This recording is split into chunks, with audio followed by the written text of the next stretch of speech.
There's going to be a box of curly whirlies heading your way. So the session is recorded. If any one of you speakers got the information, please just click got it. Thank you.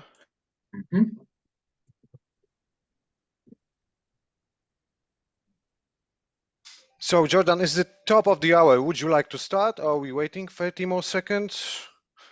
No, I'm happy to start. Yeah. Okay, so just one remark. When we start in a minute, can you just welcome the guest and say we will wait another 20, 30 seconds for all to join?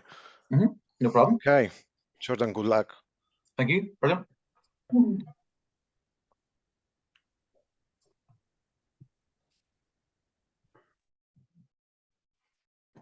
Hi, everyone. We'll just wait a couple of minutes for everybody to join, and we'll get started as soon as possible.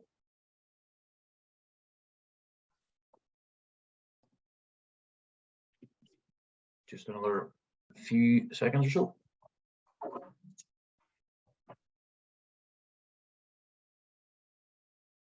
Brilliant.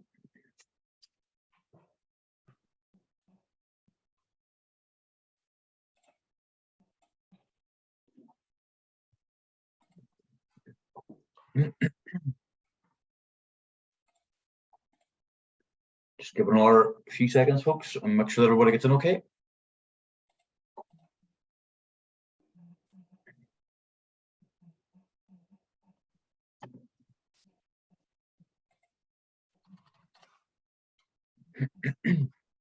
Okay, everyone. Yeah, look, I think we'll get started. So yeah, everybody, welcome and thank you for joining us this morning. This is our very first EY-NI webcast and Q&A session. My name is Jordan Holmes, and I'm part of the candidate engagement team here at EY. This session is being recorded, so we will share that with you afterwards, just in case you miss anything or you want to just revisit that in the future. So yeah, firstly, we'll have Jonathan Williamson. He is the EY-NI Chief Operating Officer, or COO for short. Jonathan will be giving you like a high-level update and an insight into the plans for Northern Ireland over the next while. Then after Jonathan, we will have our recruiter Q&A with Nadine, Johnny, and Naomi. So just at this point, you'll be able to use the Q&A functionality in Zoom, and you'll ask any questions you might have for recruiters about careers and pursuing careers in EY and particularly EY in Northern Ireland. We'll try our best to get through as many questions as possible, but if we do run out of time, we'll ensure that all questions are answered in a follow-up after today. So yeah, look, we'll get stuck in, everybody. I would like to welcome Jonathan Williamson. Jonathan, lead the way. Thanks very much, Jordan. Thank you. Guys, welcome and thanks very much for joining. It's absolutely brilliant to be here and to welcome you to this and to have an opportunity to speak to you. I just wanted to come along as COO and say hello. So I look after the operations of the business within Northern Ireland, work very much with the partners across UK and Ireland, and been focusing lately on our strategy and our strategic growth and where we want to take EY in Northern Ireland over the next few years. And we have really exciting and ambitious plans that we're putting into place. We're going to grow the Northern Ireland region quite a lot to support both the work that we do across the island of Ireland and also some of the work that EY does across GB. And so Northern Ireland will become a very important part of how the UK and Ireland business grows within EY. And so it's a really exciting time for us. We've got lots of opportunities coming along. And so you're going to have a chance today to speak to Naomi, to Johnny and Nadine, find out exactly what they're doing, how they can help you, because ultimately we want you to come and help us to grow. And you have my permission to give them a hard time, ask loads of hard questions and get the answers that you need, because genuinely we're doing this to engage with you because we would love you to come and join us on the journey that we're going on. Just a little bit about me personally. I'm COO. I joined 6 months ago, actually. And this is part of my role, helping with the build out and what we're trying to do. But I have a background of 20 years in professional services. I did 10 years in audit. I trained as an auditor in another Big Four. I did a couple of years in consulting, and then the last 7 or 8 years I've worked in managed services and operations. So actually, personally, I have a lot of experience across the types of roles that we're actually recruiting into EY. And to give you a little bit of context of how the last year for EY in Northern Ireland has gone, we've actually increased our headcount by close to 25% in EY Northern Ireland over the last year. So we've already seen the growth begin. Parts of our business, like the Audit Centre of Excellence that we have in Belfast, has doubled in the last year. And we're seeing huge growth in our consulting business. And as we go forward, we see the likes of audit continuing to grow. And we believe there's huge opportunities in data and analytics, in technology consulting, in areas such as cyber. And so we are looking to grow in these areas. And I've been working with the UK and Irish leadership on this. And we have, as I said earlier, really exciting plans that we would love you guys to be part of. But I'll not bore you with any more details of that. I just wanted to come along and say hello, introduce it. And I'm going to hand back over to Jordan and the guys. I'm going to leave you now, but genuinely, I really hope you enjoy it. Ask the questions that you want to ask. And if you think of something afterwards, by the way, reach out to us because we've been more than happy to help. But Jordan, back to you, and guys, all the best. Jonathan, thank you very much. Brilliant, folks. Yeah, that's everything from Jonathan. So what I'll do is I will introduce our team of recruiters that will be answering all the questions that you guys might have today. So yeah, look, I'm going to just pass on to Nadine. Nadine, if you want to introduce yourself, we'll get stuck in. Sure, yeah. So I'm Nadine. I've worked with EY for a year and a half now. I manage the strategy and transactions and part of the assurance function, which is data analytics. I've worked in recruitment for 11 years, and much of that time has been in professional services, focusing on finance recruitment, and then of recent years more focused on the technology, specifically cyber and data. So that's me. I'll pass you over to Johnny. Good afternoon, folks. My name's Johnny, as Nadine has already highlighted. I look after the technology consultant function of the business, and that kind of covers the likes of BTA, technology delivery, cyber, and so on and so forth. And I'm happy to be here today, and I'm looking forward to answering any of your questions. I just hope none of them are too awkward. And now I'm going to pass you over to my colleague, Naomi. Hi everyone, nice to meet you. My name is Naomi Isichei. I have been with EY for almost 2 years now, and I primarily focus on the assurance sector, so primarily forensics and audit, and I also focus on climate change and sustainability. I've been in recruitment for about 5 years now and really enjoying it, and I look forward to answering your questions here today. So I'll pass back over to my colleague, Jordan. Brilliant, folks, thank you very much. Like I say, look, our team of recruiters have a wealth of knowledge, so please feel free to get onto the Q&A function on the chat and ask as many questions as you would like. We have a few questions that have already kind of come in prior, so folks, we'll just get stuck in. So yeah, first question, what is the interview process like at EY? Sure. I'll go ahead. I think it differs depending on service line. If you're looking at forensics, for example, how it tends to work is that once your CV comes through our portal, we will review your CV. And if we feel like it's suitable to proceed, we would then move you forward and present it to the hiring manager. If the hiring manager decides that, yes, they would like you to move forward to the interview stage or the assessment stage, some service lines require you to do an assessment. So in forensics, for example, you would be required to complete an assessment before you move over to the interview stage.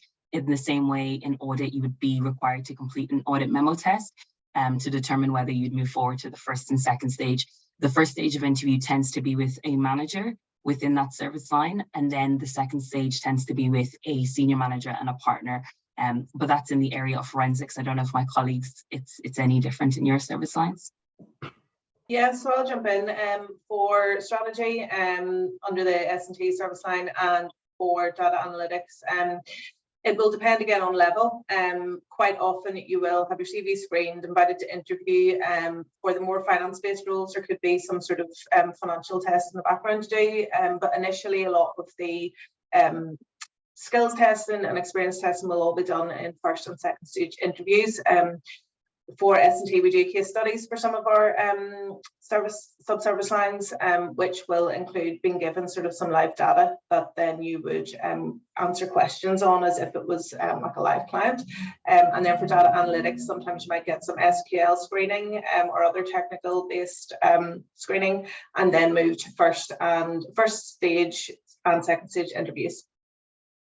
Yeah, so much the same as Naomi and Nadine, we have a similar process with regards to reviewing CVs that are going to interview. The only deviation to this would really be with the likes of our business technical analyst branch, which when the candidate goes from first stage to second stage interview, in the second stage interview, they have to prepare a 10-minute presentation giving a breakdown of their current role and how they can add value to the business going forward.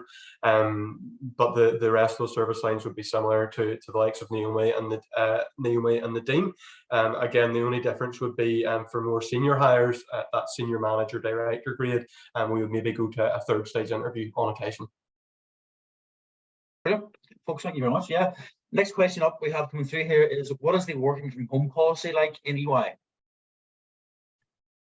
Yeah, so happy enough to jump in this one. For myself and technology, it really depends on the service line itself. If you're in the likes of BTA again, for example, there's obviously a requirement for travel there. So, you wouldn't always be, you wouldn't be working from home the whole time. But the likes of intelligent automation, where you maybe wouldn't be as client facing, you would be able to work remotely from home basically as much as you want. However, I know for TC, we like to see people in the office maybe like once a week. Obviously, if you're not well or you can't make it, that's okay too. But we like a kind of a hybrid setup across most of the service lines, bar the more consultancy facing stuff. The likes of BTA and technical analysts, where they're required to do a little bit of traveling and going down to client site in the likes of Belfast and or Dublin. Cool. Yeah, I would say it's the same as well. I think some service lines, forensics, for example, you'd have a minimum of 2 days in the office and then 3 working from home. But obviously, if you're meeting a client, obviously you'd be expected to come in. Yeah, and that's, I suppose, the beauty of EY, and you work flexibly. So you will have your requirement to go into the office, and it's more just about that relationship building thing as well, to meet your team and to grow as a team and get better as a team. But for our team, for example, we have a fixed day in the office, and then you can go in as many days as you want if that's your choice, or you can just stick to what the arrangement is. But yeah, we're pretty flexible that way. And if you have been required to, do extra on particular days, there will always be some sort of caveat around that for you as well. Brilliant. We all do like to get into the office and see everybody. So yeah, it's definitely that kind of at least one day a week is something that I personally would definitely recommend now. Yeah, for sure. So yeah, what are the progression opportunities like at EY? Maybe this is an opportunity for you guys to maybe talk personally, but yeah, fire away, folks. Yeah. I would say it depends. I think it depends on the individual. I wouldn't say that it's the same all round. My experience could differ to Nadine's experience and Johnny's experience and so on and so forth. My personal experience, I joined EY in 2021 as an associate recruiter and got promoted within 7 months to a senior associate. And so obviously, I think once you come in, you hit the ground running, you learn what you need to learn, and you do what you need to do. I think it's possible to progress quickly. However, we can't determine and say it will definitely happen. We obviously have 2 promotion cycles, which takes place May and October. So there's always an opportunity, you will have a counsellor that you can have discussions with, and they will help you in terms of that progression, how to move forward. Yeah, I suppose just to second that, I've been here 1.5 years and have since been promoted within that time. Everyone's different. Everyone will work differently. Everyone will have different career aspirations. People will want to, fast track certain things and take a little bit longer to do certain things. So it just will depend on the individual. But please do be reassured that employees are at the forefront of EY's culture, and their progression and development are really key. So it's definitely something, if you want to be promoted, you will. Yeah. Brilliant. Yeah, I don't really have anything to add to that. Just echo the Naomi and Nadine's points. It's, I guess, the overarching thought is, you get out of EY as much as you want to put into it. Brilliant. Yeah, I can't ask for better answers than that, for sure. Yeah. Another wee questions come through there is, what benefits will be included for me? So give us a wee insight to the benefits that EY offer. from my personal experience, there are obviously a fantastic array of benefits available. So feel free to highlight those, folks. Yeah. There's loads. There's absolutely loads. I can tell you a few. So we do have access to like Flex EY. So that's through our Total Rewards portal. So once you join us, we have recently introduced a £500 towards your well-being, which I think is absolutely amazing. You can use it for the spa. You can use it to get books if you want a treadmill, you know, an Apple Watch. There's so many things you can use that for. How it works is that you would pay for the item and then you would just claim it back on the system. So it's a really great initiative. You also have travel insurance, dental insurance, just to name a few. I don't know if you guys want to name any others. Well, I suppose the standard benefits, everyone gets 27 days holidays, which actually changed this year. So the whole company, no matter what level you are, you will start in 27 days. You have your pension, you have life assurance, which is 4 times your salary. You have your private medical health care, which is also available to everyone as of January this year, across all of the levels. And then, yeah, additionally, the flex benefits that Naomi has mentioned. There's also free gym in Belfast, which I think is great as well. I mean, I'm not sure if this is. I'm not sure if this is a direct benefit, but it's kind of like an indirect benefit, I guess. Within EY and within our teams, we can award each other with applauses, and we can give each other, you know, we can give each other a spotlight award, for example, like, you know, for example, good teaming and integration. And off the back of that, we can also give our colleagues like a financial voucher, for example, so they can get like a 20 or 30 quid voucher to Amazon. So maybe not a direct benefit, but it's just something worth highlighting that we do within the business. And it's just kind of that whole feeling of, you know, it's very much an employee-centric business. Yeah, for sure. I suppose to follow on to that, yes, I was just going to mention, Jordan, like CSR days. So you get 2 CSR days a year that you can volunteer wherever you like. And Johnny and Naomi have actually recently taken advantage of that.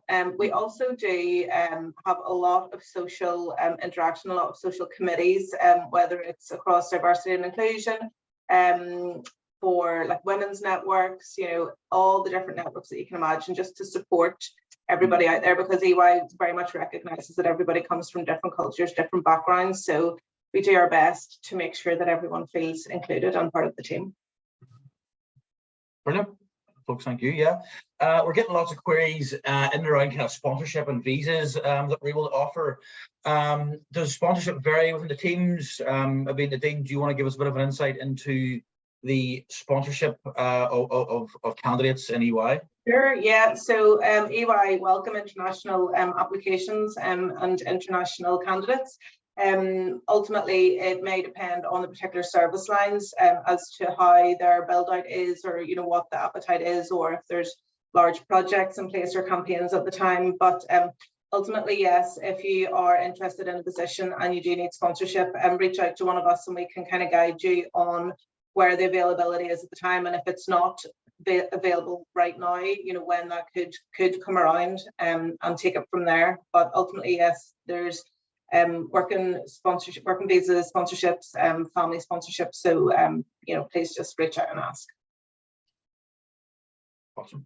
Yeah, from a technology consultant perspective, although we actually aren't offering any form of sponsorship to international candidates right now, we are definitely very much open to having international candidates on board in TC, and we currently do have some. I guess the difference with TC and some of the other service lines, because we work cross-border with the South and the North, international candidates would require 2 visas prior to applying with ourselves. So they need the UK visa to work in the North, and they would also need the EU visa to work in the South also. So it's a little bit of a difficulty that we're having in TC, and we're working through it right now. But absolutely, if you have both those visas and you have the skill set, please get in touch. Yeah, and just in forensics as well, we will offer sponsorship, so tier 2 visas for yourself and your dependents. We do offer a relocation package as well, depending on, you know, which location you're coming from. But yeah, absolutely, we welcome international candidates. Brilliant, brilliant. We have a question through here from Enda, just asking what roles and skills are you seeing significant demand for? I don't know, obviously, if you want to answer that on a service line basis, but yeah, what roles and skills are we currently in demand for? I think for my service line at the moment, particularly forensics, we are looking for a candidate that has experience in anti-money laundering, compliance monitoring, risk management. And so the role is a business conduct ethics role, and it's language specific. So if you have experience in German, Italian, Korean, Japanese, as well as the experience with the skill set, so the AML, the anti-bribery, anti-corruption, and the client compliance experience, investigations. These are the type of experience that are currently that I'm currently recruiting for at the moment, and it's quite active and constant. So these roles are posted on our EY careers page. So definitely take a look and just see. We do put all the skill sets there as well, but definitely willing to have a conversation with anybody who has some of those skill sets. The levels that we're currently recruiting for are currently a level 2, so senior associates. And so you would be required to have the majority of the skill sets if you're coming in at that level. If you're coming in at a level 1, which is an associate level, you would be required to have at least understanding and some experience in compliance. But primarily, if you're coming in at the level 2, you would require those type of skill sets as well. We also have, a data manager role as well, data analytics manager role coming up, and skill sets for that role in particular, you would need a consultancy background as well as the heavy technical skill sets, so the SQLs, the Python. But I know Nadine can speak more to that skill set in her service line. Yeah, so I suppose just to follow on from that, ultimately at particular levels, EY is a consultancy firm. We work with clients globally, so at manager and above, we do like to see backgrounds coming from that consultancy piece, because you will hit the ground running. You'll have that experience on the professional services side. Ultimately, for you, you will find the transition easier to come into a professional services background if you have done that before. But in saying that, if you are really strong technically, that is also something that, depending, on where you come from, that you can mold that, and that's something that you can learn and you can grow. We wouldn't sort of disregard someone just because they haven't come from another big four. And to sort of confirm what Naomi has said on the data side, data is huge all across the world right now, and whether it's AI, IA, data management, data strategy, engineering, governance. We do work with multiple clients across the globe, so you never know what project you could be put on. But equally, if you have specific experiences in particular industries, reach out, because we know what we're tendering for, we know what clients we work with. So there may be a niche area that you have that we're actually really looking for right now, and that's sort of on the data side. Then equally on the strategy and transformation, which is more behind the scenes on the operational side, for companies, when you're buying, selling, you're involved in the transactional piece. Consultancy is key there. Quite often you'll come from a qualified finance background, you might have come from audit, sort of more of the complex side of things, around financial analytics. So yeah, whatever you're skilled in, we're likely to have an opportunity for you somewhere within one of the teams. Yeah, awesome.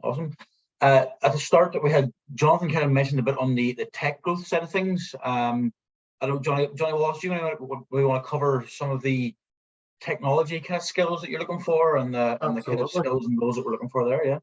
No worries. Yeah, so within TC, technology consulting, since I started with the business last year, it's just been a constant ramping up of kind of trying to grow out the technology consultant branch of the business. And right now, within BTI, which stands for Business Technical Analysts, we're looking for BAs and technical BAs, and preferably we would like them from from a consultancy background.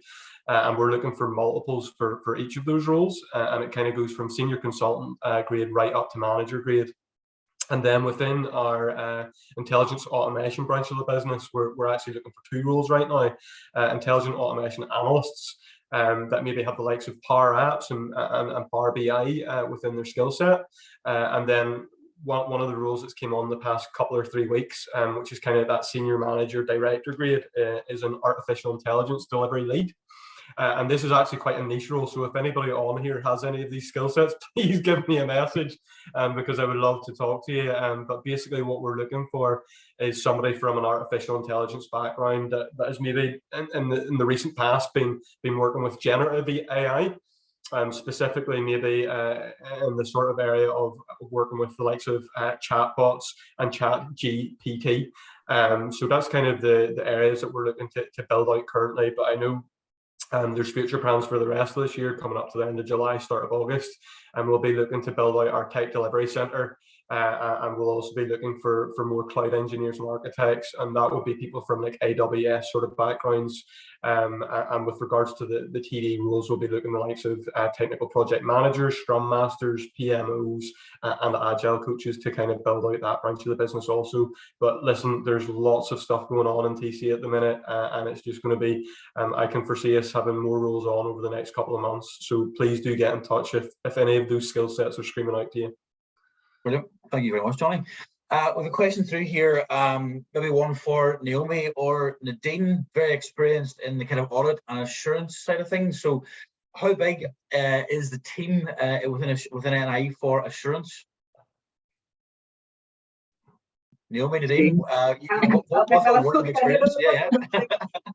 So yeah, I mean, we have a really well-established audit function within our assurance service line here in Belfast. We've really skilled people here. We have a huge mix of international and local candidates, and that's what we see. We've done a massive build out there in the last year. We have our core audit function, which is led by Michael Christie, and then we have our audit centre of excellence, which is our ACE audit function, which we've actually doubled, as Jonathan said earlier, in this last year. And it's just a different set of clients, and nearshore, offshore, where the clients are based, that we function out of each of those different centres. Brilliant, awesome. Naomi, maybe one for you. What makes the assurance service line in EY different? What's the culture like? What's it like to work in? What makes us different from the rest? What makes us different? We're friendly people. No, I think there's a wealth of experience. We have people coming from different backgrounds, different experience, and obviously bringing that together, the cultures, the team, it makes it that bit more different. Like Nadine touched on, we have a split between international candidates, employees, and local employees, and just having that, no matter where you come from, you'll find someone like yourself here at EY, and I think that's the beauty of it. I think that's all pervasive across EY as a whole. I think we all agree that the culture that we have is definitely it's a much more personal culture. It's a much more tight-knit, closer culture within EY as a whole, for sure. Brilliant. Yeah. Another wee question through here is what makes a strong application? Maybe this is something we can answer on like a kind of service line basis, but what would you guys class as a strong application? So what can make our candidates stand out above the rest? Sure, I'll start there. If, for example, I'm looking at data analytics candidates, once you review the job ad, if you can say you have at least 70% of the skill set on your CV, well detailed, your experiences, you would definitely be a strong candidate. If you're able to articulate, how to use SQL, how you've used SQLs in time past, etc., we would then deem you a strong candidate for that. In terms of the forensic side, so the business conduct ethics, I would have to see a wealth of experience in compliance. So it doesn't matter, what company you worked for, but I would need to see that you have a range of experience in compliance monitoring, risk management, documentation review. If you have a legal background as well, that's also a plus. And then, like I mentioned earlier about the languages as well, if you have a language, so either the German, Korean, Italian, that's also a plus as well. Ideally, you would have to have knowledge in the area that you're applying for. And, we do look at graduates as well. However, we would obviously, for the role, for a senior role, you would need to have working experience in the field that you're applying for. So if you have working experience in compliance, you would be deemed a strong candidate. I don't know if any of my other colleagues want to jump in there. Yeah, I think ultimately, and this is across all the service lines, read the job description, know what you're applying for.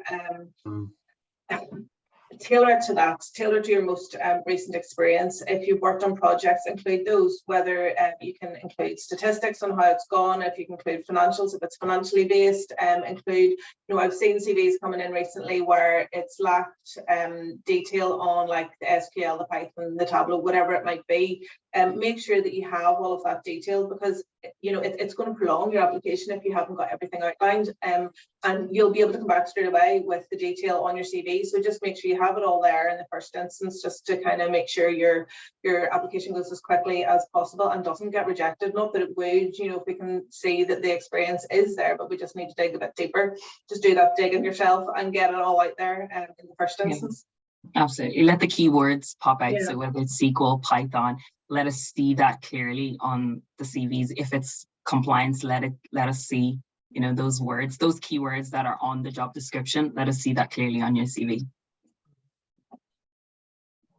Johnny, from a tech perspective, is there anything you want to maybe add, or? Yeah, I mean, internally we've moved away from targeting more balanced industry and professional profiles to a more exclusive focus on demonstrable consultancy experience. The only deviation to this strategy would be for our senior manager grade and subject matter experts, where our focus would be in specific industries such as the likes of energy and assets, life sciences, consumer products, and public sector. But I mean, Nadine and Naomi covered that off quite well, so that would be my only add on to that. Definitely, there's some really exciting stuff happening across the board. So yeah, if we can get that highlighted on your CVs and get them over and make yourself stand out, that would be great. Next question coming up here, folks. Can we provide some examples of projects or maybe clients, if possible, that we're kind of currently working on, and the fields that we currently work in? Nadine, maybe a question for you, is it?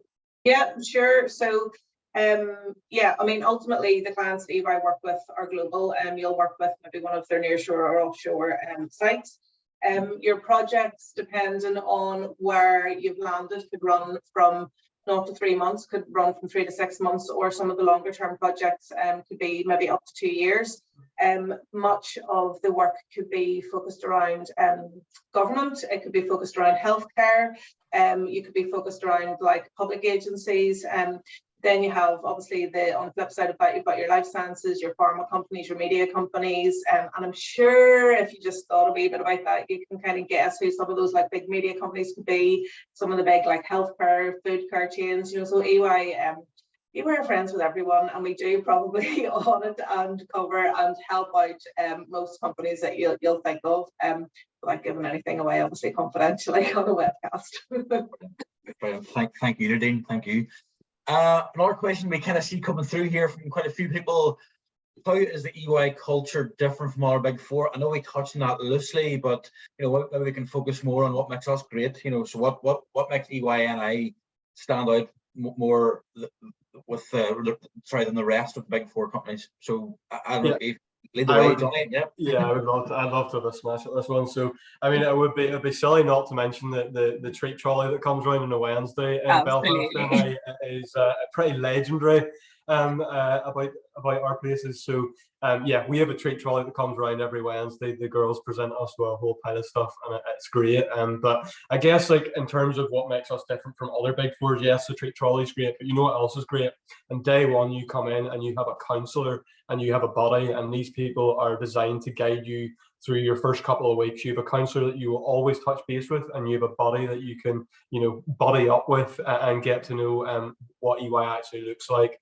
I mean, my personal experience from working with EY, and I've worked for several other different companies, is that the culture here is so incredibly flexible and supportive. And I say that from a genuine place. I'm not saying it because I'm getting paid to say that.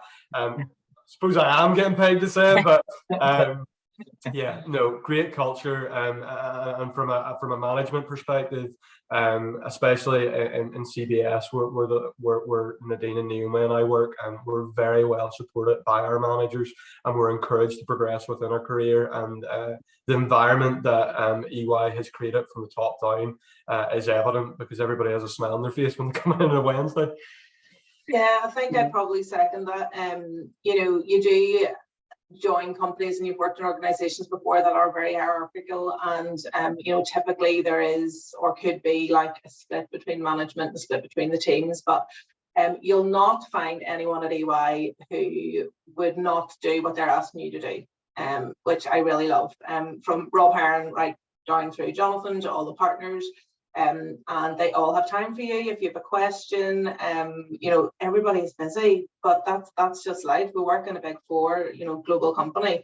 But if you need something, you just ask, you find the answer. They'll take time to speak with you, to help you grow, to help you learn, you know. So that's one of the things I love working at EY for. And I was just going to add to that, you know, one point that Nadine made about, like, you know, Rob Heron, and, you know, you can literally speak to these people in our offices. I was in the gym one day and I saw Rob Heron and I was like, oh, there's Rob Heron. And he greeted me, do you know what I mean? Or if you're in the canteen and you're getting a coffee, you can literally have a conversation with our COO, for example, Jonathan, who was on earlier. These, like, it's really nice. They're really nice people. You know, in some organizations you go in and you don't speak to the head. It's not like that in EY. That honestly, from top down, you can sense the feel, how people love each other genuinely. Like Jonathan touched on there, that our managers honestly have been so supportive. I speak about it all the time. Our managers have been 100%.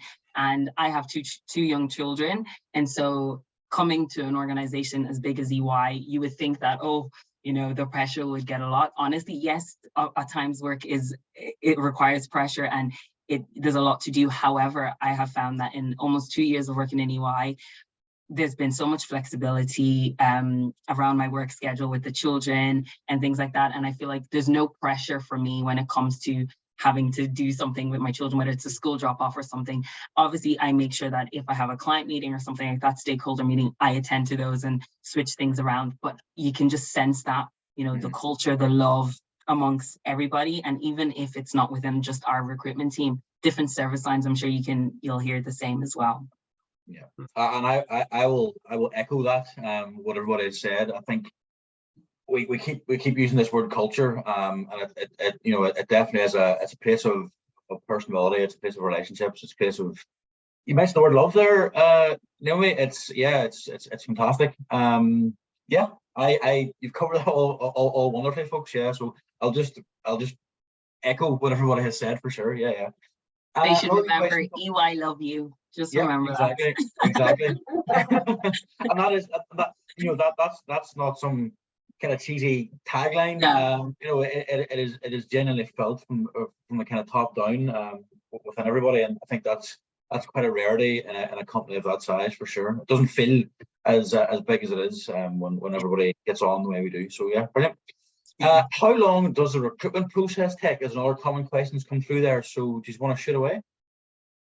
Yeah, it depends, again, on the service line. It depends on the amount of interviews that are taking place. Obviously, we try to provide feedback within 14 to 21 days to candidates, whether they've been successful or not. But, you know, me, myself, I would ensure to try to give you feedback as soon as I've heard, but it could depend. So the recruitment process could start, and then as you're doing the interviews, you get to the final stage. At the point of offer, it could be about, let's say, 2 months is what I've seen, 2 months to 3 months. It could be shorter as well. But again, it just really depends on the people in the process as well. I don't know if you guys have found any different. Yeah, I mean, ultimately it can be a lot quicker than that. It depends, I suppose, on the need, on the requirements. Maybe it's a volume campaign that you're working on, so you have to see out like a number of interviews, or it could be one opportunity case basis. So first stage, second stage, interview feedback, and then go to offer, which can be turned around in a couple of days. You know, it will depend on the service line, and it will depend on the situation. But yeah, we've seen them go really quickly, and then obviously others will take time, just depending on the time that's needed to give the proper candidate experience for everyone that's involved. Yeah, I mean, in technology consulting, it's probably much the same as what Nadine's just kind of covered there. If anything, we like to move it a little bit quicker in TC, and that's just purely because of the nature of the market. I mean, as anybody who knows on this call that's in any sort of technology knows that hot talent goes quickly. So we like to kind of move quite quickly on that. So we would kind of go from, you know, point of application, maybe like a week's turnaround time, and you will receive some sort of a yes or a no or progression. And then we like to get the first stage interview scheduled within that same week if they've been successful. And then it's usually a couple of days between first stage and second stage with regards to the interview feedback. And then we would allocate roughly about a week or so, a week, 10 days to second stage. So our process, generally speaking in TC, maybe not so much at summertime because obviously people are on leave, which means interviewers are on leave because we obviously need more senior members of staff to do the interviews. But generally speaking throughout the year, turnaround time from CV submitted to potentially getting an offer, we like to get that read up within about 5 or 6 weeks. Yeah, thank you very much, Johnny. On to the next question then, how is it best to apply for roles? So, is it through the career site directly? Is it reaching out to you guys on LinkedIn? What is the best way, in your opinion and your experience, to apply for roles within EY? Johnny, you've just spoken. Do you want to kick off? Sure. I mean, there's lots of different options. I mean, you can do it through the likes of Indeed and NI Jobs, etc. But I think if you want to get a direct application straight to us guys, either ping us on LinkedIn and or go onto the careers site and see what's available in Belfast. And because those applications will come directly through to our system, and we'll be able to analyze them accordingly. Yeah, I would say the EY careers site would be a best bet for myself. I think just because your application will come straight, like Johnny said, straight to us directly, and we can review your CV straight away. And that would just be the easier option, I think. Yeah, just one thing I forgot to add there. When you are actually on the careers page, it's just useful for anybody who is going to go on and navigate through it, is you can filter by the location, which is obviously extremely important, because if you're wanting to see jobs relevant to us in Belfast, you need to filter by Belfast, because obviously we're a global company and there's jobs all over the world. Sorry for interrupting you, Nadine. No, I was just going to say, I mean, obviously with social media these days, you probably will see a lot of what we are working on posted on our own LinkedIn profiles and on the EY careers page profile, but there will always be a link to a job, so that will take you straight through to the careers page, which I think we can probably get dropped into the chat there, straight through to the careers page for the particular job that you're interested in, and yeah, go from there. Brilliant. We have a few people asking about moving into EY from outside of professional services. So people that don't necessarily come from a professional services background, is there a place for them in EY? Absolutely. Yep. No, absolutely. Yeah, absolutely. Yeah, absolutely. In terms of the roles that I look at, you don't necessarily need to come from a Big Four to get accepted. The roles that I filled recently, most of them didn't come from a Big Four. Most of them just came straight out of university. They just finished and they applied and got the role, and they had some experience in that area. So no, you don't necessarily have to come from a Big Four. Obviously, in different service lines, that requirement may be there. For example, if you're looking at audit, for example, the requirement may be that, you would need to come from a Big Four. But no, it's welcome. Yeah, I suppose to follow on from that, it can depend on the level that you come in at and the service line that you come into. If obviously if you do have the consultancy experience, that's going to be an advantage, but if you're coming in with the technical expertise, if it's for a technical IT role, or if you're coming in on a more operational or S&T strategy and transaction service line, there's other skills that we need, so don't let that put you off. If you're wanting to come in at a particular level and that level does require the consultancy piece, then maybe the option is to come in at maybe just the level prior to that, train up on the consultancy piece while you're in there, and then move on, and that will allow that sort of faster progression for you as well. Yeah, I mean, absolutely. Don't let that put you off. Have the conversations with us, the team, or somebody who is recruiting in the particular service line that you're interested in. Brilliant. Yeah, I'll echo that. I obviously didn't come from a Big Four previously. We all have to start somewhere, I suppose. It's just finding that right role for you that allows you to kind of break into that kind of Big Four professional services role and company. Yeah, for sure. Brilliant. Another wee question to you here from EMEA. How does EY support those pursuing an international degree like ACCA and FRM, etc.? Maybe one for you audit people. 100 people. Assurance recruiters, auditing. I know that when you come in, so for example, depending on the grade that you come in, if you were to come in, I know we would assist in terms of the cost, but I would need to check into that completely. Nadine? Yeah, so EY do support study. It depends on what stage you're coming in at. If you're a local candidate and have trained and got some of the the ACCA qualifications, or you've done the IATI and you're able to kind of platform to the ACCA, there is support options. Just depends where you're at in your stage in your career. Maybe you've come through a chartered route, or you're part qualified coming through a chartered route. Again, it could be that audit side, it could be the tax side. You're wanting to come in maybe to the financial operations side of the business, which the ACCA will be an option for. So again, we need people at different levels. So depending on where you are in your studies, always just ask the question. I mean, that's the thing, you could be coming in at a part qualified level, self-funding your ACCA, or you could be working somewhere at the minute who is funding your studies. And then, there's always the options around that to look at where you're at and what we need to do to help you. Brilliant. Anyone else? No, that's Okay. you've done both of you've done a great job answering that one for sure. Just as well on the back of that, Jordan, to say, I mean, EY do offer other study options when you come in.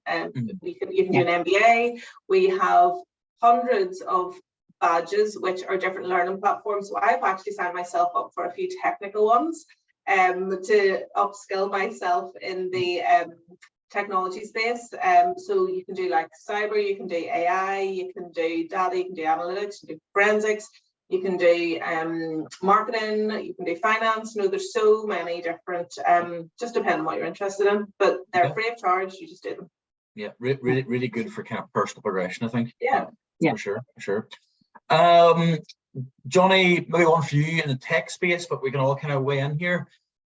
Do we look for specific degrees for roles? So what specific degrees, if we do in that instance, do we look for?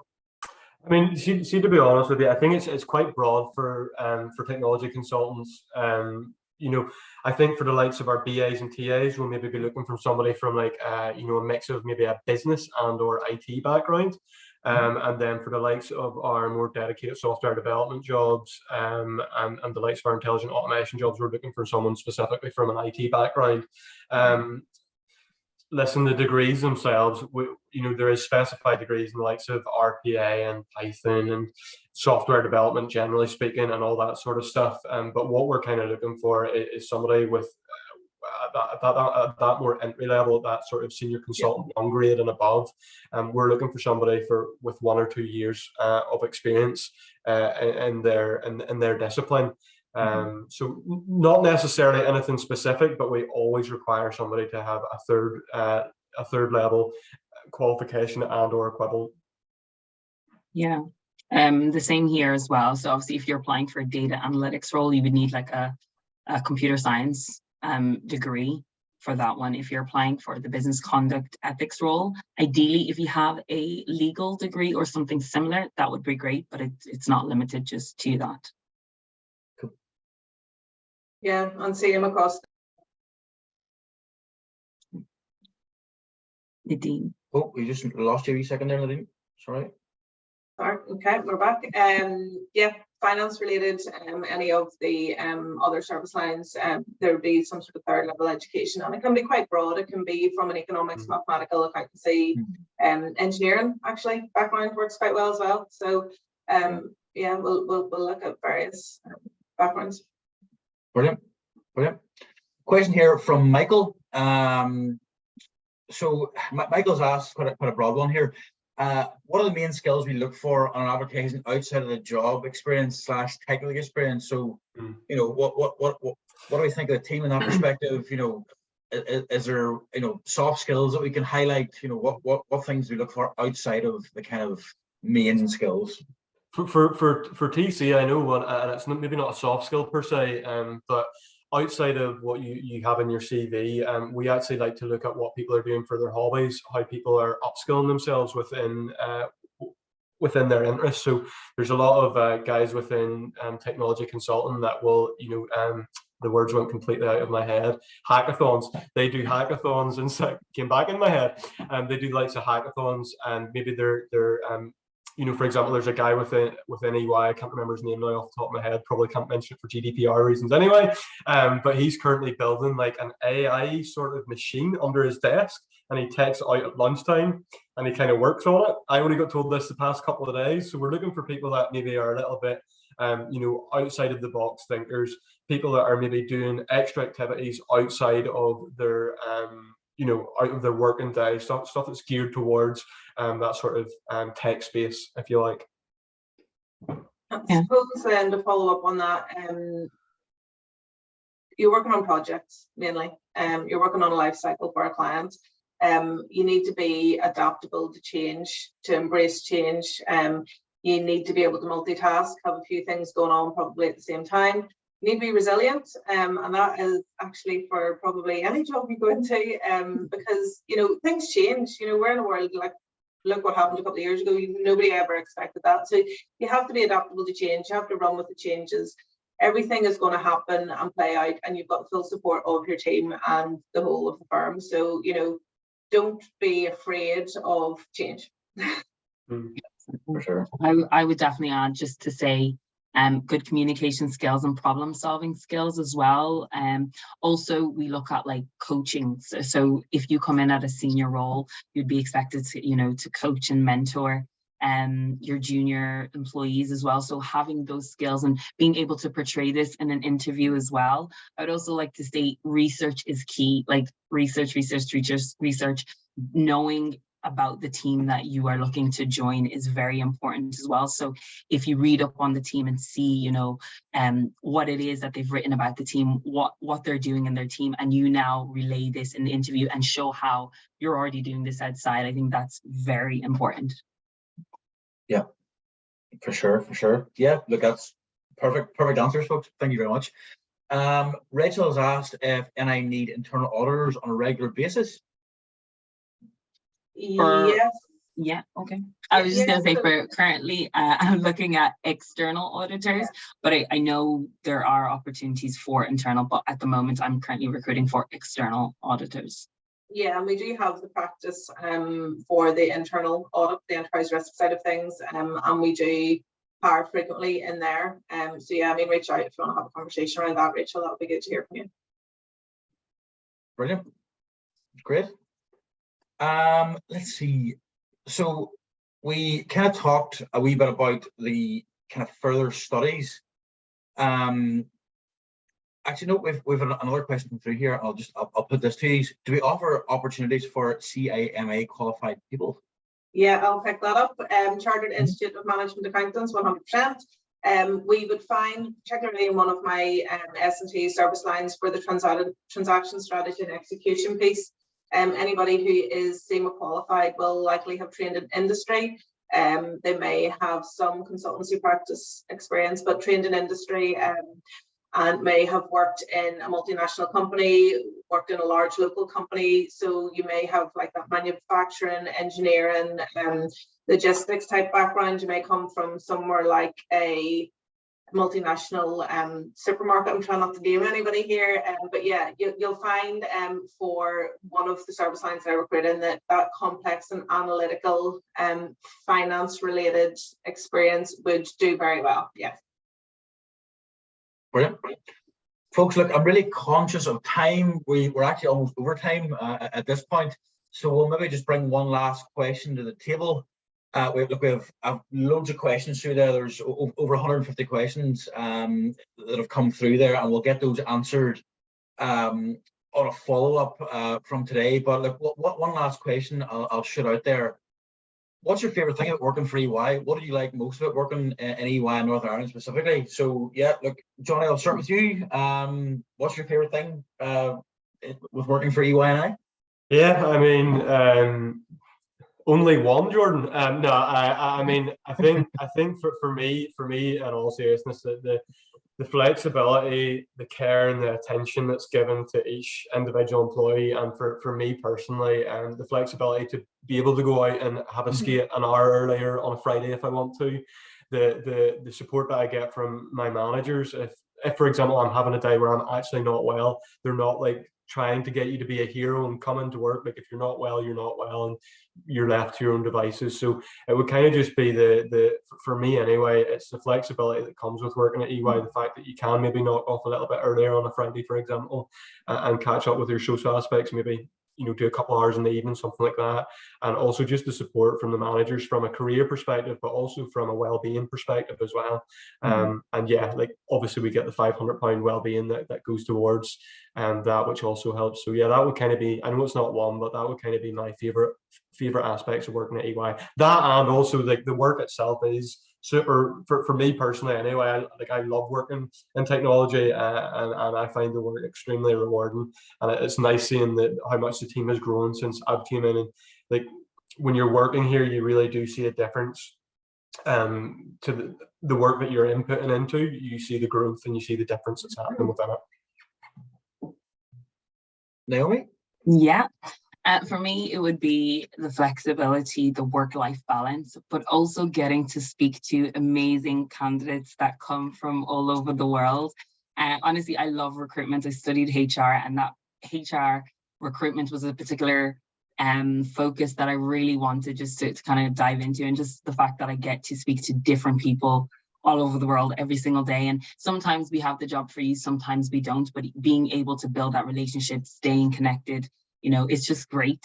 And you never know what could happen down the line. So I just really enjoy that aspect, and helping people find their desired role. Like I said, I may not have that role for you, but we can stay connected on LinkedIn. You know, I can see what you're doing on LinkedIn. You can see what I'm doing. And yeah, we're here to help you. So I definitely enjoy that aspect as a whole. But yeah, the flexibility is great. And you get free gym as well. Brilliant. Awesome, Naomi. Nadine, shoot away. So for me, everybody is seen, everybody is heard. If you have any ideas, you know, it's a very welcome and comfortable place to bring them forward.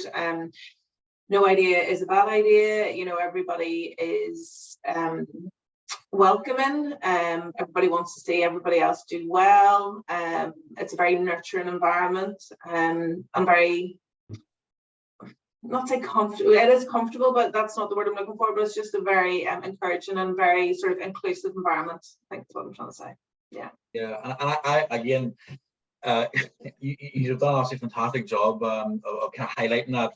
You know, for me personally, it is the culture at EY, and you know, even from the onset, you come in to EY and you're respected for what you're experienced in, you're respected for what you know, you're respected for the ideas that you bring to the table, and that for me is a winner. It's just a genuinely is a great place to be. So that's my favorite, is that real inclusiveness that EY provides. Yeah, for sure. Folks, look, that's us for today. I like I say, I understand there are loads more questions that have been put through today that we haven't had a chance and the time to answer. We will get those answered in due course. If you have a wee look on the screen there, and I think Gemma's going to drop it into the chat as well. It's for our EY-NI talent community. If you're not in our talent community already, I would really love it if you get signed up. You know, you can connect with us, and we'll be sharing updates regularly with what's happening in EY. You know, featured jobs, all exciting stuff. You'll get more exposure to all the events that we're having. And just generally getting yourself immersed in EY as you kind of work towards your applications. You know, we'll have things like CV writing workshops and everything to kind of get you guys set up. So yeah, look, thank you to our panelists today. Without you three, it would not have been possible. And also thank you to our potential candidates for joining us today. We've had loads of people in today, loads of really, really great questions, and I really look forward to getting in touch with you guys in the future.